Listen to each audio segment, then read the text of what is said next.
Yeah. Well, officially, hi everybody, as Dave brings that up. So yeah, my name is Jack. I'm also from Melbourne, and we've got Dave here from Jakarta as well. Um, Next slide, Dave. Start with an acknowledgement of country. I acknowledge the traditional custodians of the land that I'm meeting from today, the Wurundjeri people of the Kulin Nation, and I pay my respect to elders past, present, and emerging. Um, Obviously, we're going to talk about the environmental internships here. Now, it's always a bit, different online, but pretend we're in a room. If you've got a question as we go, please just speak up, speak over the top, or type it into the chat box or whatever. Pretend we're all in a room, just casually having a chat. Quick bit about us for starters. So, we basically, I'm from Australia, Dave's based in Indonesia, but Dave, for example, studied here in Australia for several years, and I've lived in Indonesia for many years. So, our mission is really to provide a bit of a bridge between Australia and Indonesia. Um, to support kind of experiences over there and help you guys get the most out of the experience kind of that you can and make things as smooth as we can. Been going for over 18 years, etc., etc. But basically, that's what we're here for.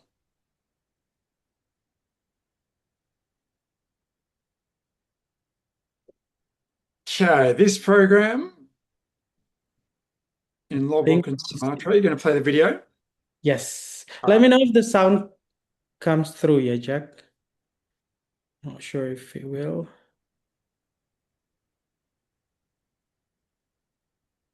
I'm Dave. I'm thrilled to invite you to be Can you hear? Yeah. Okay, part of our that's fantastic. environmental internship program here in Lombok.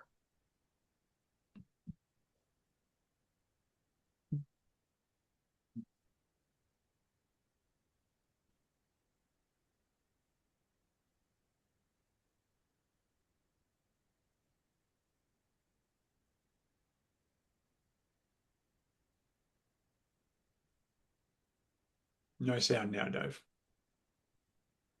After years of success in North Sumatra, we are expanding to a new island where the ocean meets the mountains and the call for environmental action is growing louder every day. Our internship program has already equipped hundreds of passionate individuals with the tools, skills, and networks to make a real difference. Now we're inviting you to join us as we launch our first ever program in Lombok, Indonesia.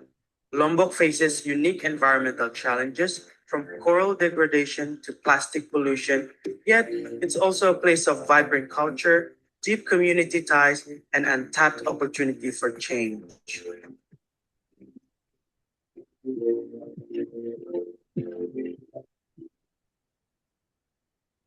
Dave, it's coming through a bit sketchy. I reckon, Shall we stop, Jack? yeah, just pause it. It's the same one anyway. And full disclaimer, this is obviously a dated video. We just like to kind of get you, in the scene, the location. But we actually did run the first Lombok program last year, and it was really successful. And Dave can talk a bit more about it in a sec. But yeah, let's just go back to the slides, I reckon, Dave. I agree. Couldn't bear the embarrassment any longer. Even though we all want to see you on screen as much as we can. Okay. Well, there are two locations, Lombok and Medan, but we're not going to play the video. Yeah. Over to you. Back to you, Jack. So yeah, I guess why Indonesia? For those of you, a lot of you have been, a lot of Australians obviously go to Bali and you've got a taste of how beautiful a country Indonesia is, but it's also just extremely diverse. So 17,000 plus islands, hundreds of different cultures, hundreds of different languages. And it's just, each part of it is a really beautiful place to be. In terms of environmental, side, it's extremely rich in biodiversity. The rainforests and some of the reefs are some of the most biodiverse in the world and some of the most important to preserve, basically. And the relationship between Australia and Indonesia is really strong. So I've been kind of closely part of this relationship for the last 20 plus years, and never has it been stronger than it is today. So all sides of politics support it. We recently signed the Indonesia-Australia Comprehensive Economic Partnership Agreement, which is kind of a trade relationship, but it goes a lot deeper and it includes efforts around conservation and related things. So opportunities for you guys over the next, 20, 30 years as you get into your career are so much greater than they have been for any group prior to you. I genuinely believe. And with 270 odd million people being Australia's neighbour, the relationship's only going to get stronger and stronger.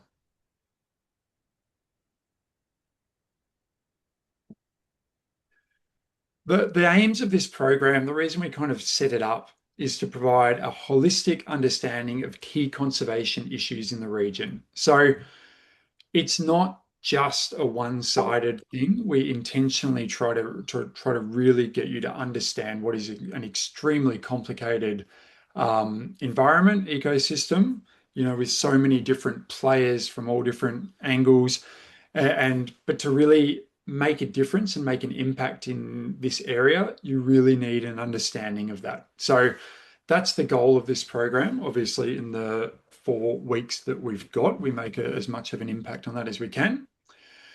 Equip you with knowledge and contacts in your discipline.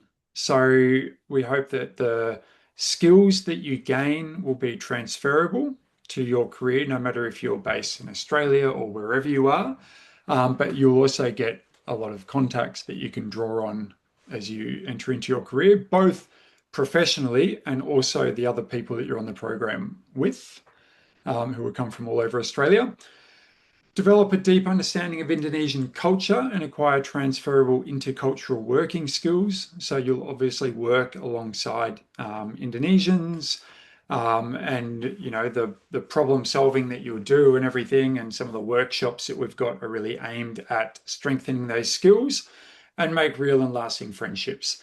The amount of people that come on a program like this and say that the best relationships that they've got for their whole university are from this program or one of the programs overseas, means that you really develop deeper relationships than you do by just attending classes. So, little kind of snapshot, and this is all on the website as well. But over the mid-year program, so there's a couple of different start dates that you can see to align with different university holiday periods. So the 13th of June or the 27th of June. Obviously, the last one, intake 3, is over summer, but that's Lombok only. And yeah, you can see that each of those intakes is into a different place. And I'll let Dave talk a little bit more about the difference between the experience in Sumatra and Lombok in a moment. But basically, the 13th of June is for Sumatra, 27th of June for Lombok, and then Lombok again over the summer break in November. It's all 4 weeks, and most of that time is spent on location, so in North Sumatra or in Lombok, where you're actually doing your projects. And then you'll visit Jakarta at the end for those 4 days. And that's really about visiting the decision makers, the government, and the parties that are kind of impacting the big picture of this after you've actually had the on the ground experience. And obviously, the Sumatra is more rainforest focused, while Lombok is more marine coastal conservation.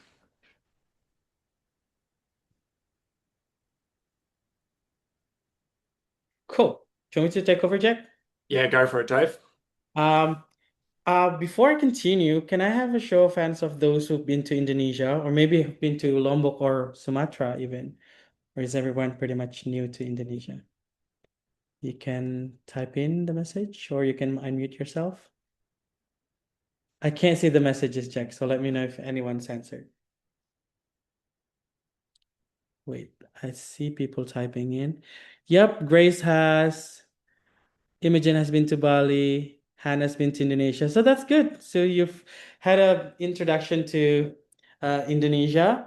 Through these internships, you won't be doing it alone. So even if you haven't been to Indonesia, it's okay because the format of this internship is a team internships made up of both Indonesian and Australian students.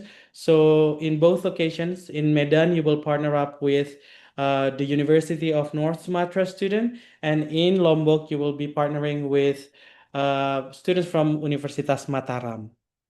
Okay, so the internships will consist of working with the host from their offices, but also a few field visit components. In Sumatra, this might mean going to the vicinity of the national park or into the national park, depending on your project. In Mount Lucer National Park. In Lombok, it could also mean, you literally diving into the sea and then, monitor for coral restorations and stuff, depending on the project as well. So the projects will be allocated based on your chosen stream and preferences. Later on, we're going to talk about how you should apply and then indicate your preferences, and we'll try to allocate you and also your interest and capacity towards the most suitable project. You will then work on that project with your team and then present your outcome at the end of the internships. Okay. Now we have three available streams for this year, at least for June. So we have environmental science, which dominates most of the projects we have so far, business for sustainability, and also policy and advocacy. Now, some projects may involve multiple streams. It could have an element of environmental science, or it could have also, have policy and advocacy elements to it. Yeah. So it's a mix of multiple streams, or it could also be exclusively one stream, like just science. Now, all projects are available now in our website. I don't think we'll have time to go through all of them, but I'm going to give you a little preview. Don't mind the tabs that I have open. But if you go to our website, go to international internships and then search environmental internships, you will be able to see the program streams here. And then these are the available projects. If you click any projects, then you'll be able to read the program overview, project background, objectives, what would be the general responsibilities you'll be doing, and would it include a field visit or not, the locations. So you can read that in your own time, but to give you a picture, in Sumatra, we work with four organizations. Most of them are working in the space of conservations, including Smart Patrol with Patai. Um, and then there's also ecosystem restoration, also with Patai. So these two programs are quite different. Smart Patrol is a scientific term for like it's an app used by a lot of conservation focused organizations to really you know patrol everything, forest coverage, illegal lodgings, and everything. So it's a pretty tough project in Medan, one of the projects in Medan. So if you're into that and then you think you can do it, just this might be something that you would think of joining. YSHL is a community-based organization. They also focus in restorations, but this time they work on a project in wildlife and human conflict mitigation, especially with a group of elephants. So in some parts of Mount Loser National Park, there's a big population of elephants, and sometimes with the economical activities of the communities surrounding the national park, there might be some frictions. And you're going to be part of the solutions to find the conflict mitigation between human and wildlife. And then we also work with Orang Utan Information Center. This is one of our long standing partners as well in Medan. Um, if you're into GIS or like mapping, usually it will involve mapping manually. You map manually through the forest, or you can also use some drones. So if you're into GIS and have skills in it, then this would be suitable for you as well. In Lombok, we work with JARI and Indonesia Bureau Foundation. Most of them work in the space of tropical coastal ecosystem restorations.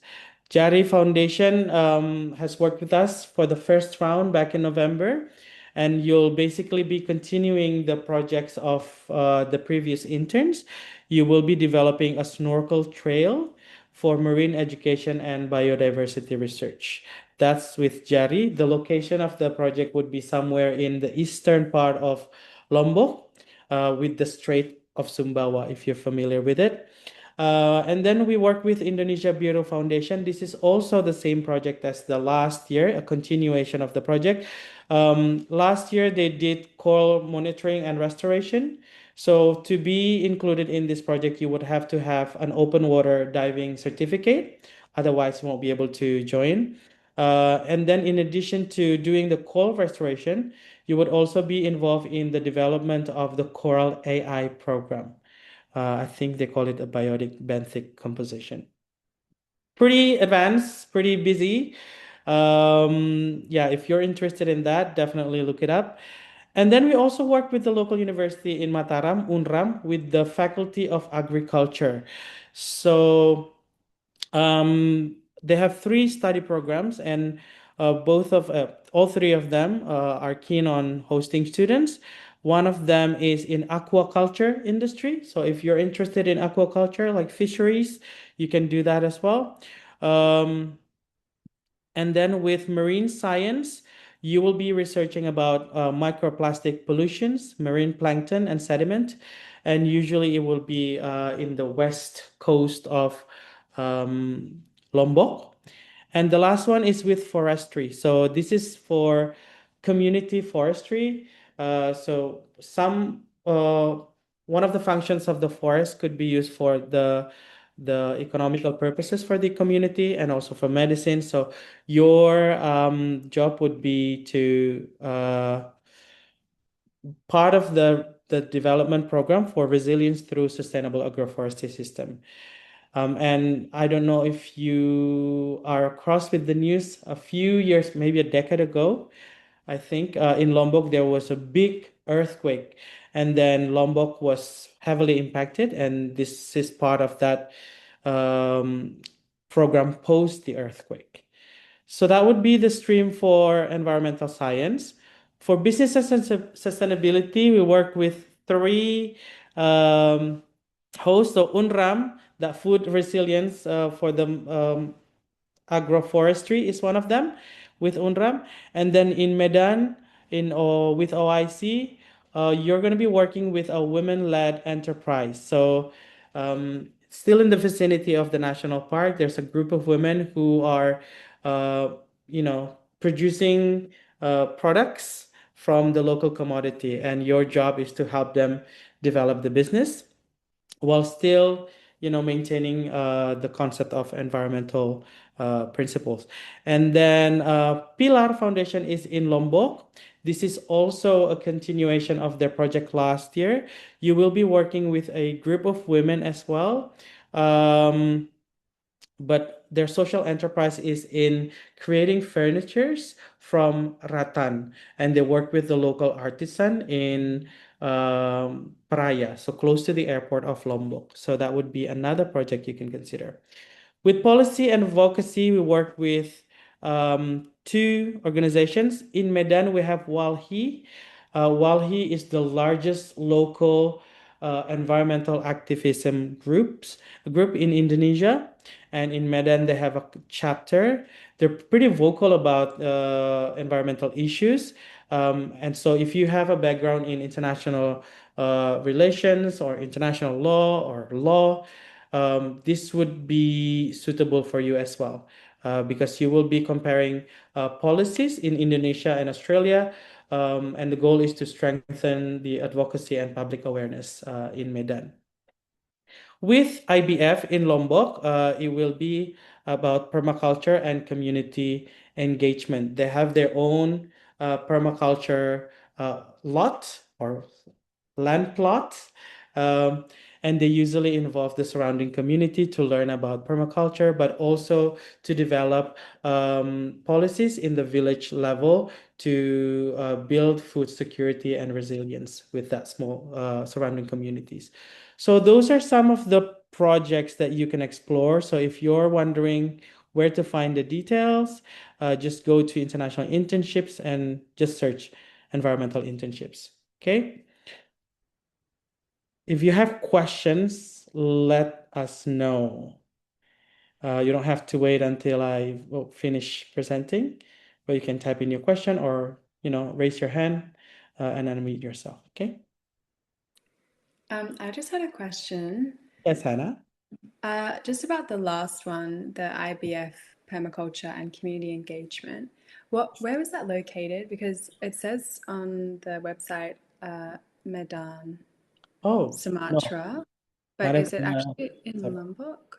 It's in Lombok, and Yeah. specifically it will be in Senggigi. Okay, Yes. cool. Thank you. Lombok. Thank you. You, Hannah, we'll fix it up.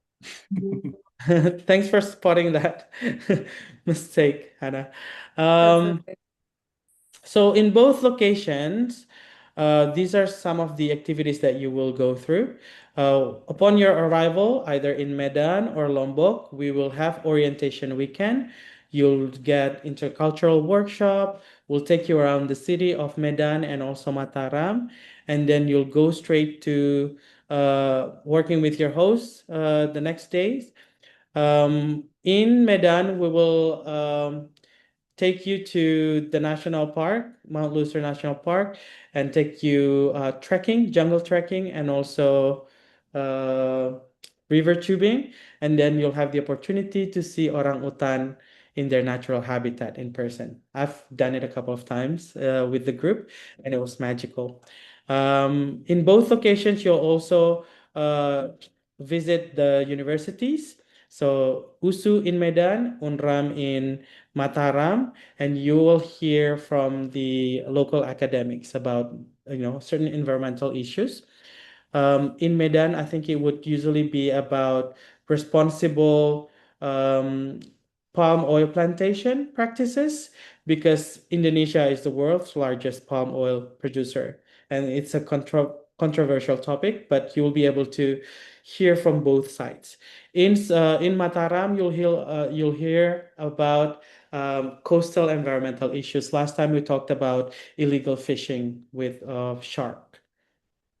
Um, and then you will also become immersed with your surrounding, because you will be working with locals. You'll have plenty of opportunities to explore the area, both in Sumatra Utara or North Sumatra or in Lombok. Now, day 25 to day, okay, see, 28. You will be flying to Jakarta for professional visits. You'll visit organizations mainly from the policy making point of view.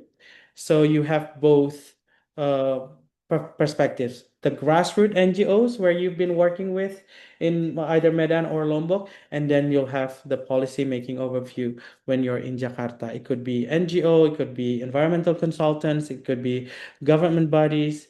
Yes, so that would be in Jakarta portion before you fly back to Australia or continue travel elsewhere. Okay, I think Jack has flashed this before. The intake one is in Sumatra only. The arrival date is 13th of June. Intake two is Lombok only. 27th of June. And in November, we don't have the projects yet, but the dates, if any of the dates in June do not match you, then you might consider as well for November. It will be on the 21st of November. Okay. Applications is open now until the 6th of April. Program fee is 4,400, and there are 31, if I'm not mistaken, Jack, available grants. But I have to tell you, um, we have about 13 projects, for like 6 in Medan and 7 in Lombok, and usually places are filled quickly, and usually NCP grants are allocated first come, first serve based. Okay. Okay, program inclusions. So that program fee that you've seen before would include support for application process and placing you to the appropriate projects. And then we'll also provide you with a student buddy as your participant, Indonesian participants in your project. We'll also provide a pre-departure briefing a month before, and then we will nominate the dates for arrivals. And if you're arriving and departing on those nominated dates, then airport transfers will be provided for you. Orientation in the first week, including language class and classes. So this year, starting this year, we have more allocations for language classes. So you'll be able to, if you've studied Indonesian before, improve your bahasa. But if you haven't, then, have basic skills in Bahasa Indonesia. I think this will happen mostly during your first week of internship. So you'll have a mix of working with your host and then going to the universities for language classes. You will receive 24/7 in-country supports if you need anything. If there's any emergencies, medical emergencies, will be there for you. Accommodation is also provided. This will be a mix of shared accommodations. For the portion in Jakarta, you'll share like a twin share room at a hotel, but also a private accommodation during your internships, both in Medan and also in Lombok. Now, during your field visits, accommodations might varies depending on the availabilities of facilities in the field, of course. If you're doing smart patrol, you might have to camp in the national park. So be sure to read through the details of the projects to see whether it's still suitable for you or not. There's cultural immersion events, intercultural working workshop, and also the organizational visits in Jakarta. Now flights are not included, so you will have to book your return flights from Australia to Indonesia, as well as the domestic flight. So from Medan to Jakarta, or from Lombok to Jakarta in the later part of the project. Most meals and drinks are not covered, so you'll have to be responsible for your daily meals. But when we arrange activities like weekend trips, orientation, then we will cater for you. That's why it's important for you to then include your dietary requirements. Daily transports are also not included. Now, we will provide further info sessions as well as drop-in sessions. If you want to dive deep in a particular project, you can attend those drop-in sessions and ask whether, how meticulous this project will be, because some projects might also include a long commute, and then this is something that we want to be transparent from the start with you. Visa costs are not included, but we will apply it on your behalf. Passport fees, of course, are not included. Travel insurance, excess baggage charges. We will send you a flight recommendation and also details about baggage allowances for domestic flights in Indonesia, because it varies. Airport taxes are not included. Laundry as well, but laundry in Indonesia is pretty cheap. You can have your dirty laundry washed, folded, ironed for a very cheap price. Extra activities and trips for your personal trips as well are not included. Okay, and the program fee is also separated from the unit fees that you will still have to pay to your university. Okay, are you still here, Jack or Maya? I'm here, Dave. Want to take over, Maya? Sure. So we do have the funding, as the team have spoken to you before. It's a $4,000 NCP funding. This is a grant that you don't have to pay it back to the government. For it to be eligible, you need to be an Australian citizen, you need to be an undergrad student and doing it for credit. That means you need to enroll in a unit to do this internship. The second type of funding is OS Help Loan. OS Help Loan is a loan that can be added to your HECS. The amount available for students in 2026 is $10,130. Similar eligibility to NCP, but they have additional eligibility requirement.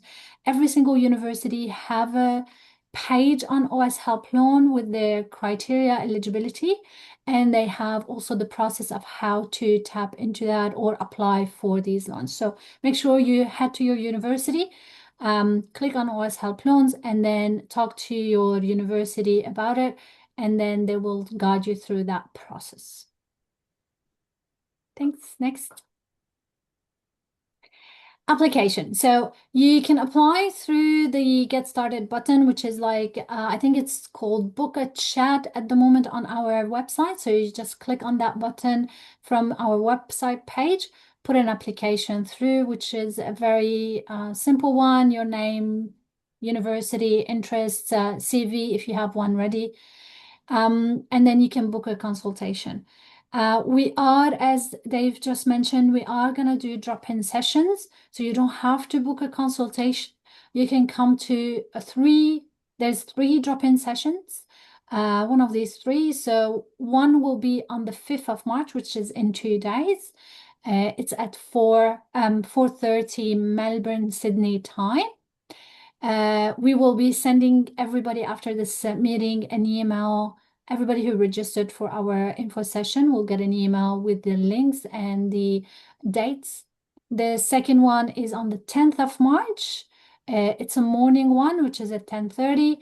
And then the third one is on the 1st of April at 4:30. So you can just drop in, ask about the project, ask any other questions that you have in mind, and then we can go through everything that you need before you start to or move to the next process.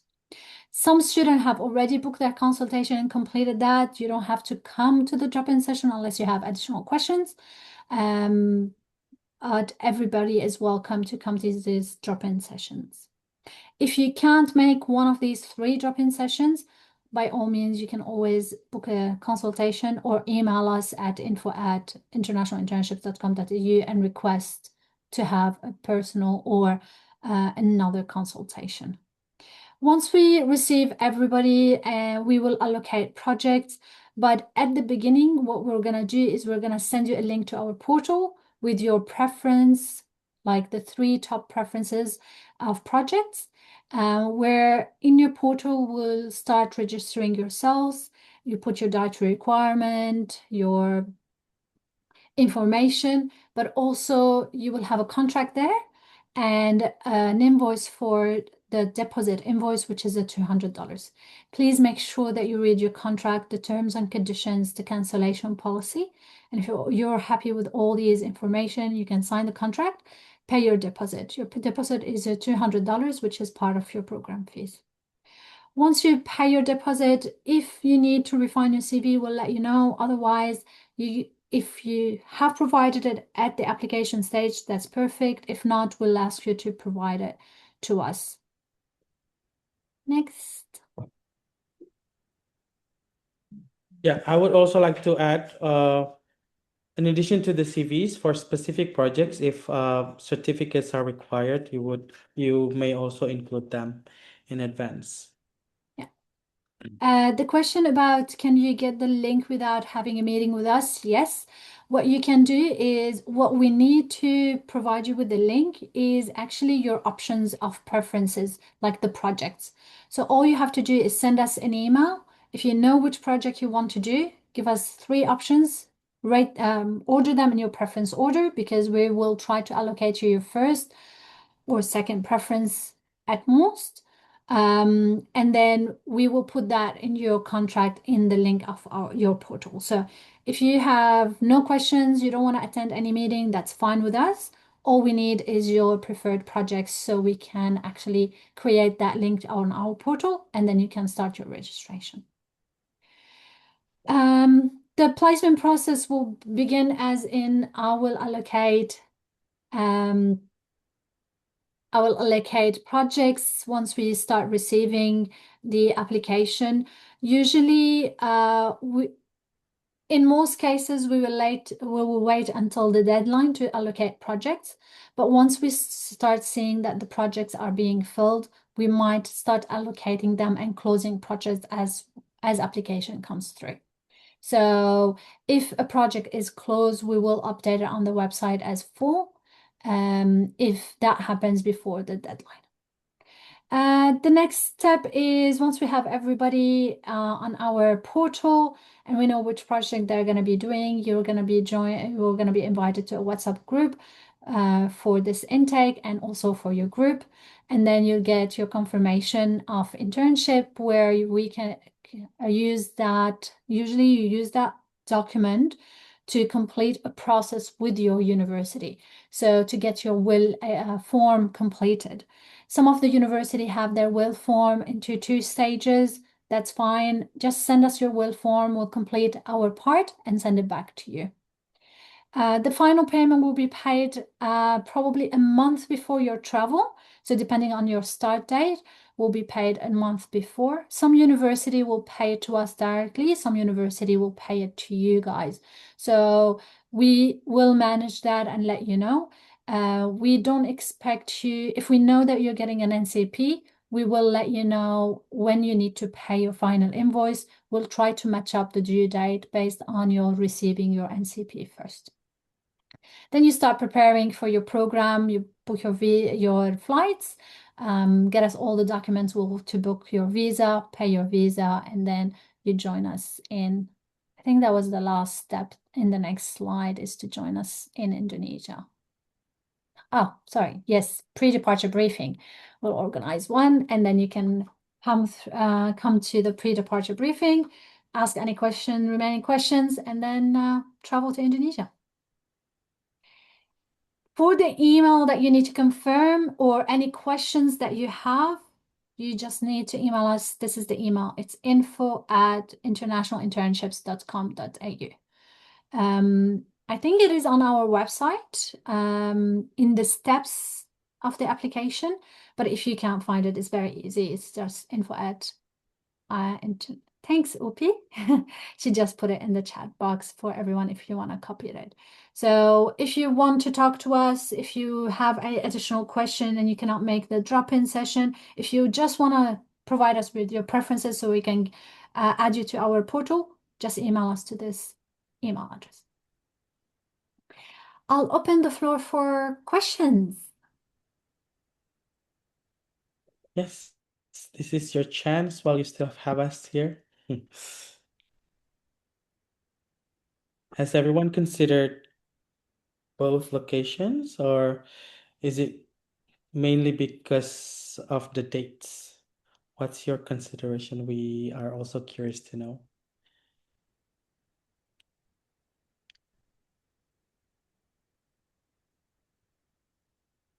Henry?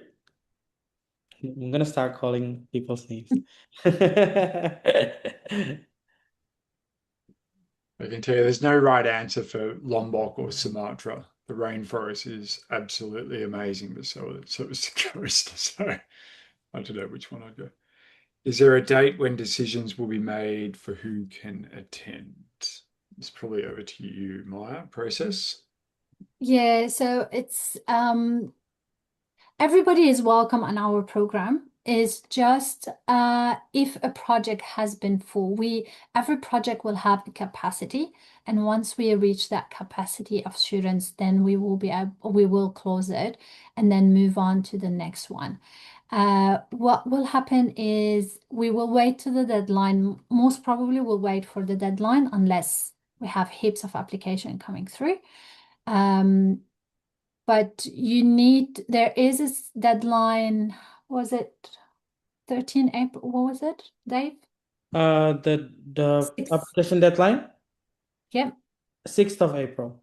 6th of April. So 6th of April will be the deadline of application. So after that date, we will not probably not accept any applications coming through unless they've been flagged with us earlier, and then we're just waiting for them. Does that answer your question, Grace? Think so. Yeah, and good question from Henry about receiving NCP the second time, which has been answered by Jack. You wanna elaborate on that, Jack, or? Yeah, sure. So yeah, you can get two short term, it's called the mobility NCP grants. Obviously, the process, for official confirmation that you've been allocated one, you need to go through the uni. But if you go through our process, we will kind of coordinate that with you. Basically, we're in touch with the international office at each university that's taking part in this program, and there'll be a form that you need to fill out, etc., etc. But just by applying for the program, you are considered for NCP, or you're on the. Cool. We've got some pretty good questions. Hannah asked, will there be a recommended flight to travel, or will we organize them independently? Yes and yes. So we will provide recommended flights. I think our team is here, Andin and Upi will provide that document, but you will have to organize them independently. But we'll try and send that to you ahead of time so prices won't be too high. That's why the faster we could secure your project allocations and then meeting deadlines, the faster you can start booking as well. And then from Imogen, what's the ratio between work and in an office and work in the field, more specifically for Lombok environmental internships? It really depends. So if you want to get a more thorough description of the projects, you can go and click the project brief, Imogen, and then you'll have the weekly mapping for targets. Usually the first week will be spent at the office in most of the projects, and then second week you'll probably go to visits for a couple of nights, and then the rest you spend time at the office to finalize your report and prepare for your presentations. But there are a few projects in Lombok which will require multiple field visits. For example, like the project with IBF, which requires you to do a lot of dives. I think they did 4 to 5 dives throughout the program. And that would also mean you commute to their diving sites almost daily. So there will be a long commute time, like 1 hour one way every day. But you will also get more field visit components. So I hope that answers your questions, Imogen. Great. And Grace, one other question is, should we wait until we have confirmed our eligibility with our university, or can we apply straight away? I think they can apply. So usually what happens depending on the university, most of the university would like you to apply to them first, then apply to us. But even if you do apply to us, we do have coordination with the university, and we would do let them know who applied to us, and then they can reach out if they don't have an application from your side. The first important thing is that you are confirmed that you're eligible to take that unit. That means you are eligible to enroll into a unit that you can use towards your internship. So once that eligibility, or once you're enrolled into that one or eligible to enroll for it, then you're all good to go. The next steps will follow with will forms being signed and NCP and all of that. If you do apply to us before, that's also fine. What we reach out to the university, and then they will reach out to you to start your application with them too, and then they can assess you. Usually we get information from the university for our student who apply to us or apply to the university but yet to apply to us. Sometimes they assess you first and send us an email and say, for example, Grace has been assessed, she's eligible for that unit. They're coming through to you guys to apply for the project. So we can have it both ways, and we coordinate with the university in both ways. But if you already have your university login details or link to the application, start with that one first. Maya, a follow-up question on that. Yeah. Jack has answered. What if what if they're not qualified to take the unit? Could they do it not for the unit? Of course. As just said, our programs are open to all students and with credit, with just professional development, anything. It's just you don't get NCP or OS help if you're not doing it for credit. If you're happy to self-fund, that's fine with us. Yep. Good questions, guys. Any more questions? How do I find out if I'm eligible to do it for credit? Imogen, which university you're from? I was gonna ask that too. That's easy. UTS. Okay, so with UTS, there will be an application with the Global Short programs that you can apply and say, I would like to do this internship. There's one specifically for environmental. Then what you need to do is look at your program, like the handbook. There's units there. One of the units will be placement or internship. If your degree have one of these units, it is an elective unit, so it's not a core requirement unit. It's an elective unit. So if you find it as an elective unit that you can take, then definitely you can take that one, and that means you are doing it for credit. And when you apply to UTS and say, we're going to do this, I'm going to do this unit toward my internship, they will assess you if you're eligible to proceed with it or not. I do understand with UTS, if you're from science, there is a unit. Can't remember the number. Sorry. Was on top of my head. I'm really sorry, Imogen. But if you're a science student, I can give you the unit that you can take and see if that's one that you can actually enroll in. Oh, Henry's from UQ. Henry, you're from UQ. Okay. It's a different discussion, Henry.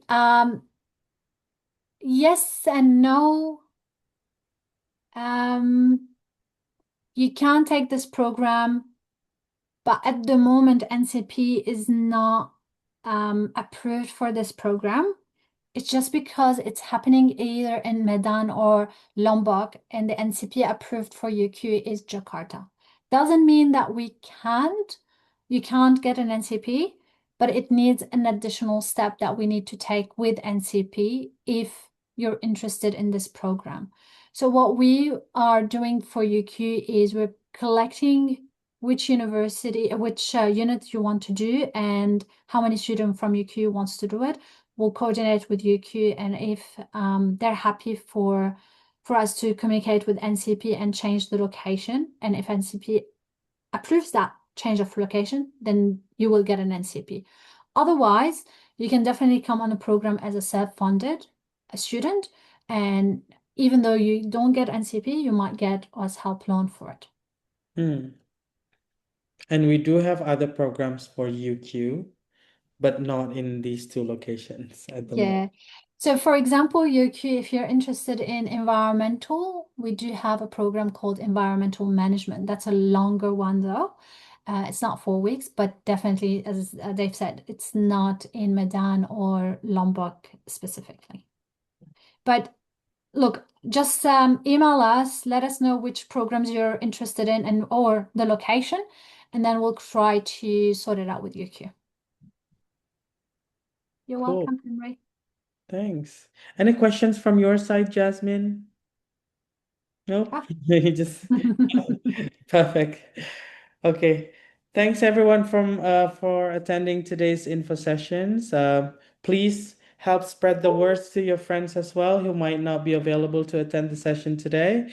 And the more the merrier, you know? And if you have any questions, The recording will be available on the website along with the drop-in sessions. If somebody wants to come to these drop-in sessions, they will be updated in the website for probably tomorrow. cool. Thanks everyone. Thank you, guys. Bye. Bye-bye.